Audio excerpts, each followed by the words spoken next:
pag-usapan natin ang tungkol sa Isra wal Mi'raj, masya-Allah. Pagkatapos ng pangyayaring yon, sinasabi ng mga historia na ang Rasulullah sallallahu alaihi wasallam ay nakaupo sa Kaaba, nakasandal sa Kaaba, masya-Allah. Nasubukan niyo na magpahinga sa Kaaba, sumandal doon? Maraming tagpo na ganon ginagawa ng Rasulullah sallallahu alaihi wasallam at animoy balisa.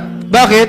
Dahil sa kaganapang nangyari kagabi, na siya ay mula sa Makkah pumunta sa Palestine, mula sa Palestine pumunta sa Sidratul Muntaha. So napansin niya ng mga tao anong nangyayari sa iyo, Muhammad, at sinabi niya, ang nangyari ay galing ako sa Makkah at pumunta ako ng Jerusalem at mula sa Jerusalem pumunta ako ng Sidratul Muntaha at inutos ni Allah subhanahu wa ta'ala ang salah.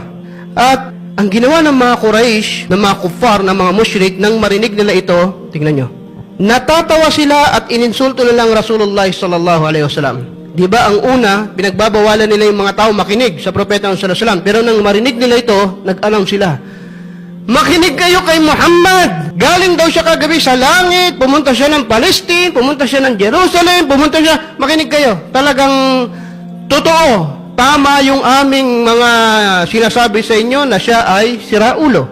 Bakit? Sino maniniwala? Pero nakipagdiskursyon sila sa propeta Muhammad sallallahu alaihi wasallam at sinabi, kung talagang galing ka sa Palestine, ano mga katibayan? Kinuwento isa-isa ng propeta sallallahu alaihi wasallam.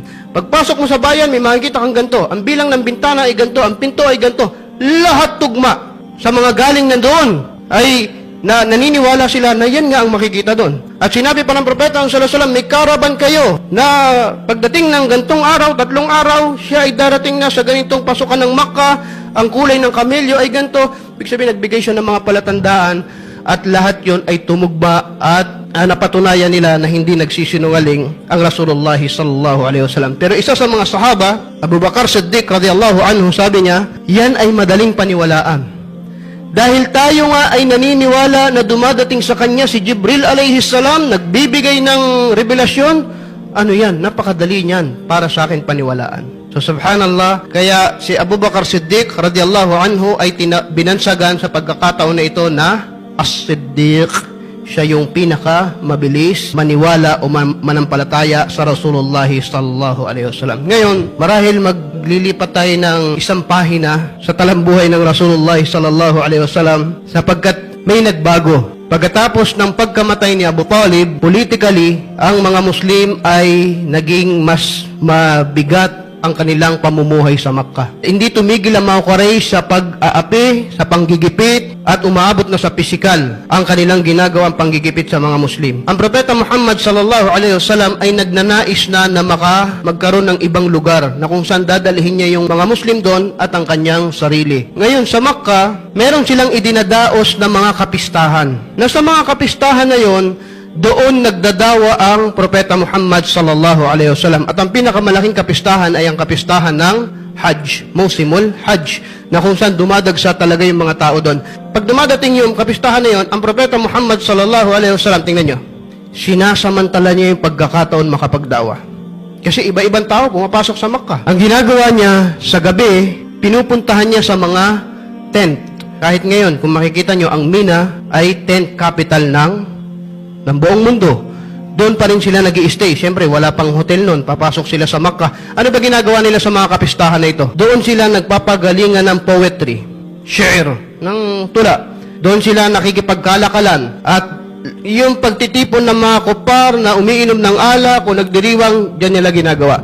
So sa gabi, pinupuntahan ng propeta Muhammad sallallahu alaihi wasallam sa mga tent, nagdadawa siya. Paano yun?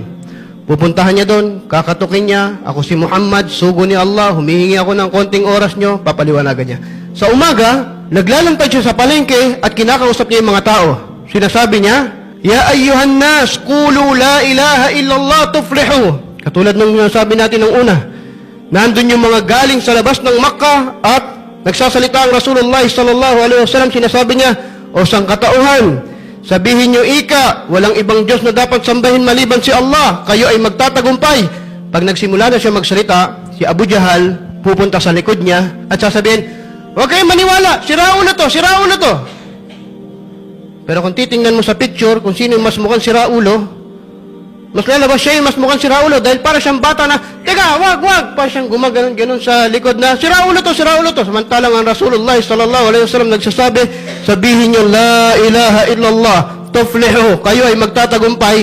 Ganun nila pinipigilan ang dawa ng Propeta Muhammad sallallahu alaihi wasallam. Ngayon, maraming naiulat na sa dawa na ito ng Propeta sallallahu alaihi wasallam, may mga nagmumuslim pangilan-ngilan mula sa iba't ibang lugar. Nare-realize nyo ba? Halimbawa, nandito kayo sa lugar nyo, lahat yan naparatingin na ng Propeta sallallahu alaihi wasallam ng dawa.